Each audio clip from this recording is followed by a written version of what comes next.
Hi friends, అందరు ఎలా ఉన్నారు? ఈ మొక్క చూసారా? ఇది మునగాకు మొక్క అండి. నర్సరీ నుంచి తీసుకొచ్చాము. ఇలా కవర్ తోటి అస్సలు పెట్టకూడదు.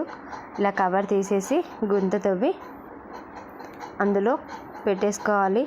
అస్సలు ఎయిర్లు అనేది డిస్టర్బ్ అవ్వకుండా చూసుకోవాలి. మనం ఆ మట్టిని కూడా అస్సలు వేస్ట్ చేద్దాం. ఆ మట్టి కూడా అందులో వేసేసుకోవాలి. చూసారా?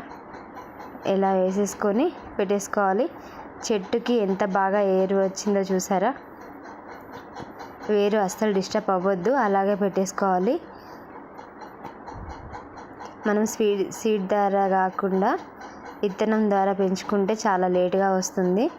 ఇలా మొక్కని నర్సరీ నుంచి తెచ్చి పెట్టడం వల్ల మనకి కాపుని తొందరగా అందుకోవచ్చు. మనం చాలా తొందరగా కూడా ఇస్తుంది. చూసారా? ఇలా పెట్టేసుకొని వాటర్ ఇచ్చేస్తే సరిపోతుంది. మీకు కనుక నా వీడియో నచ్చితే తప్పకుండా లైక్ చేయండి ఫ్రెండ్స్. Thanks for watching.